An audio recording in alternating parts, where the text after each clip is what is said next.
Good evening dear students. Yesterday की class में हमने पढ़ा था ओइसोफेगस कैनाल तक। आज हम स्टार्ट करते हैं स्टोमक से। पहली चीज़ तो हम ये जानते हैं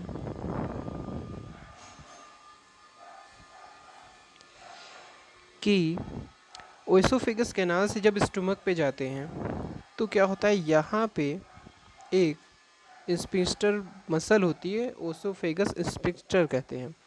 उस स्फिंक्टर मसल का काम होता है कि जो फूड ऊपर से स्टमक में जा रहा है उसके अमाउंट को क्या करते रहें, रेगुलेट करते रहें। स्टमक जो है मेनली ये क्या करता है, मिक्सिंग और क्रशिंग का काम करता है।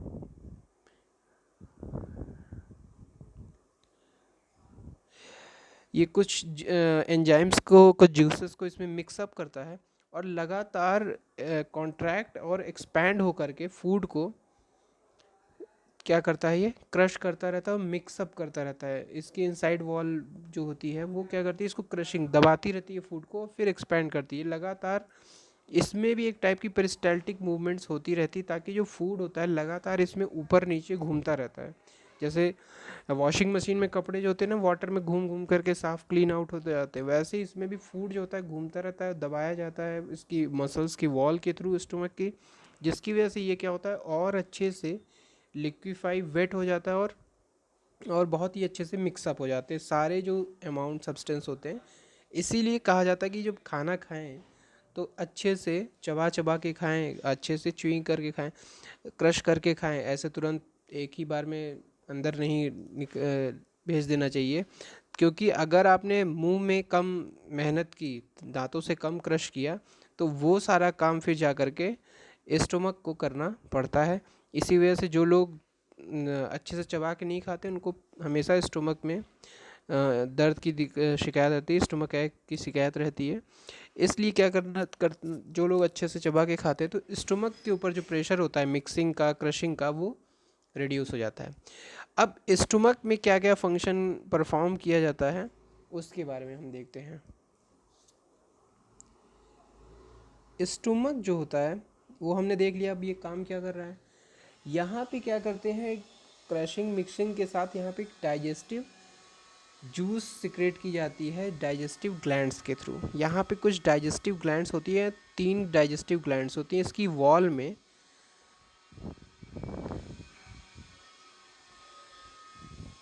अगर देखा जाए तो इस तरह से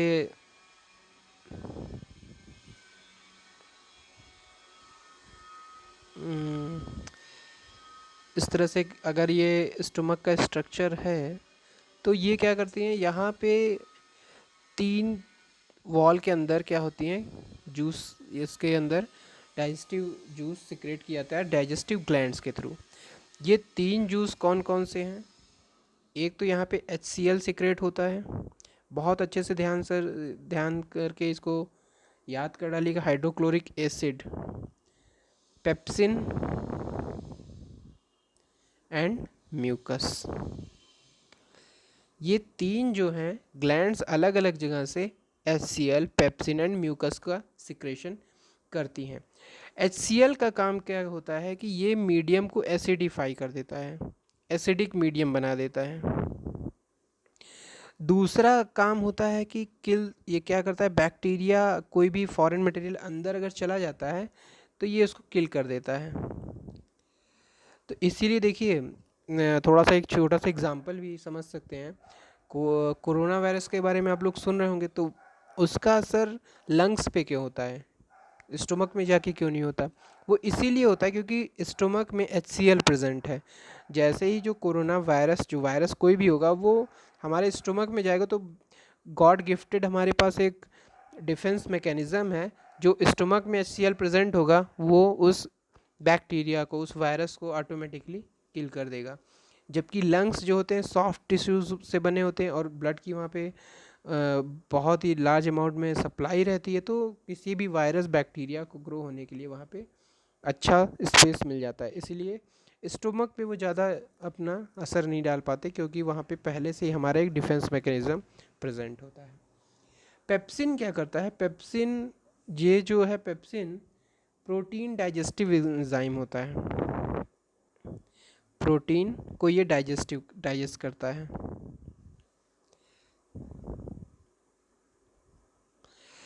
म्यूकस जो सिक्रेट हो रहा है, अगर यहाँ पे 1 2 3 इस तरह से डाल देते हैं, तो म्यूकस क्या करता है, ये तीन बहुत इंपॉर्टेंट है, ये तीनों कहाँ से रिलेटेड है, स्टोमक से। म्यूकस जो सिक्रेट होता है ये क्या करता है, जो इनर लाइनिंग होती है, जो स्टोमक की इनर लाइनिंग होती है उसको सिक्योरिटी प्रोवाइड करता है। म्यूकस एक टाइप का विस्कस मटेरियल होता है जो कि क्या करता है कि एक लेयर बना देता है। म्यूकस एक तरीके का इनर लाइनिंग को प्रोटेक्शन का काम करता है, protect inner lining of stomach. अब प्रोटेक्शन की क्यों ज़रूरत पड़ गई, दरअसल होता क्या है कि HCl हमें पता है क्या है, एसिडिक एसिड है। तो एसिड अगर किसी स्किन पे पड़ जाता है तो स्किन जल जाती है। तो अगर स्टोमक में पहले से HCl प्रेजेंट होगा तो स्टोमक को जलने का खतरा है, नुकसान होने का खतरा है। उस हार्म से बचाने का काम कौन करता है, म्यूकस। म्यूकस जो सिक्रेट होता है तो ये पूरी वॉल पे चिपक जाता है स्टोमक की। तो ये क्या करता है, फूड जिसमें HCl मिक्स है और जो स्टोमक की इनर सरफेस है उसके बीच में एक बैरियर का एक पूरा एक लेयर प्रोटेक्शन का काम, प्रोटेक्शन इस्टेब्लिश कर देता है, जिसकी वजह से क्या होता है कि HCl जो है स्टोमक के कांटेक्ट में नहीं आ पाता और हमारा जो स्टोमक की इनर लाइनिंग होती है वो बच जाती है। तो म्यूकस का काम क्या है, केवल एसिड से प्रोटेक्ट करना। वहीं अगर यही एसिड, अगर हम ऐसा कोई सब्सटेंस फूड खाते हैं जो क्या करता है और एसिड प्रोड्यूस कर रहा है हमारे स्टोमक में, तो उसकी वजह से क्या होता है, एसिडिटी जनरेट हो जाती है, एसिडिटी। तो हम क्या करते हैं, एंटा एसिड को लेते हैं, जैसे आपका वो डाइजीन है, डाइजीन सिरप है, ये सब क्या है, एंटा एसिड हैं, जिनको पीने के बाद क्या होता है, एसिड का जो इफेक्ट होता है वो न्यूट्रलाइज हो जाता है, वो सॉल्ट में कन्वर्ट हो जाता है। तो HCl का काम क्या है, एसिडिक मीडियम प्रोवाइड करता है। अब ये एसिडिक मीडियम का हेल्प क्या होता है, प्रोटीन के डाइजेशन में भी हेल्प करता है और फैट को के इमल्सिफिकेशन में भी ये HCl फैसिलिटेट करता है। सेकेंड हमारे पास क्या है, पेप्सिन। पेप्सिन प्रोटीन को डाइजेस्ट करने में हेल्प करता है। म्यूकस हमारी क्या है, स्टोमक की इनर लाइनिंग को प्रोटेक्ट करता है। उसके बाद जो फूड है वो कहाँ मूव कर जाता है, नेक्स्ट लेवल पे, वो है हमारा क्या, स्मॉल इंटेस्टाइन। अगर हम देखें तो यहाँ पे क्या है, स्मॉल इंटेस्टाइन, ये अंदर जो ऐसे कॉइलिंग करके शेप में पड़ी हुई है, ये हमारी क्या है, स्मॉल इंटेस्टाइन। यहाँ से फिर क्या है, लीवर के, अगर इसमें स्टमक के नीचे के पार्ट में देखिए जहाँ पे रेडिश कर रहे हैं, यहाँ पे क्या होता है, एक स्पिंस्टर मसल यहाँ भी होती है, जो करती क्या है, जो फूड स्टमक में मिक्सअप हो चुका है HCl से, या जो स्टमक ने अपना काम कंप्लीट कर दिया है, फिर वो फूड के अमाउंट को रेगुलेट करते हुए स्मॉल इंटेस्टाइन में भेजती है। स्मॉल इंटेस्टाइन जो होती है, नाम इसका भले ही स्मॉल है पर इसकी लेंथ जो होती है, हमारे डाइजेस्टिव सिस्टम के जो ऑर्गन है, जो हमारा एलिमेंट्री कैनाल है, उसमें सबसे लॉन्गेस्ट जो पार्ट है वो स्मॉल इंटेस्टाइन है। पर स्मॉल क्यों कहते हैं, क्योंकि इसकी जो ओपनिंग होती है, जो इसका माउथ होता है, वो बहुत ही छोटा होता है, इसीलिए इसको स्मॉल इंटेस्टाइन कहते हैं। ये हमारी जो लीवर है इसका लॉन्गेस्ट पार्ट होता है और इसमें एक्सटेंसिव कॉलिंग के थ्रू ये क्या होता है, एक छोटी सी जगह पे एकदम लपेट के पड़ी हुई होती है। कॉइलिंग के थ्रू एक छोटी सी जगह पे बहुत लंबे अमाउंट में जो लीवर, ये स्मॉल इंटेस्टाइन है, वो प्रेजेंट होती है। हार्बीवोर्स में, हार्बीवोर्स और कार्निवोर्स को लेकर के यहाँ पे क्या है, एक इम्पॉर्टेंट फैक्ट है। हार्बीवोर्स क्या करते हैं, लीव्स को खाते हैं जिसमें क्लोरोफिल होता है। क्लोरोफिल इजीली डाइजेस्टेबल नहीं है, इसको डाइजेस्ट करने के लिए प्लांट और जो सेल्यूलोज प्रेजेंट होता है लीव्स में, उसको डाइजेस्ट करने के लिए हर्बीवोर्स में जो स्मॉल इंटेस्टाइन होती है वो सबसे लंबी होती है, हैव लॉन्गेस्ट इंटेस्टाइन। जैसे काऊ, बफेलो, गोट, ये जो भी आपके हार्बीवोर्स हैं जो ग्रीन प्लांट्स को खाते हैं, लीव्स को खाते हैं, उनमें जो स्मॉल इंटेस्टाइन होगी वो लॉन्गेस्ट होगी। कार्निवोर्स में क्या है, इसमें स्मॉल लेंथ होगी स्मॉल इंटेस्टाइन की, जैसे आपका लायन हो गया, टाइगर हो गया, और आपका और भी जो भी कार्निवोर्स हैं, जो मीट ईटिंग एनिमल्स हैं, उन सब में जो होगी स्मॉल इंटेस्टाइन की लेंथ जो होगी कंपेरेटिवली अदर हार्बीवोर्स से कम होगी, क्योंकि मीट जो होता है वो पहले से ही प्रिपेयर्ड फूड होता है, उसको डाइजेस्ट करना बहुत आसान होता है। इसलिए हार्बीवोर्स में ध्यान रखिएगा ज़्यादा लंबी आपकी स्मॉल इंटेस्टाइन होगी। अब उसकी लेंथ कितनी होगी ये आप बता सकते हैं, स्मॉल इंटेस्टाइन की लेंथ कितनी हो सकती है? सोचिए और इसके बारे में ढूंढिए कि स्मॉल इंटेस्टाइन की क्या। सोच लिया आप लोगों ने? स्मॉल इंटेस्टाइन की जो लेंथ होती है मेनली करीब 7 मीटर्स तक, एक हेल्दी पर्सन में 7 मतलब कि एक एडल्ट में 7 मीटर्स तक हो सकती है। उसमें से इस स्मॉल इंटेस्टाइन को 3 पार्ट में डिवाइड किया जा सकता है।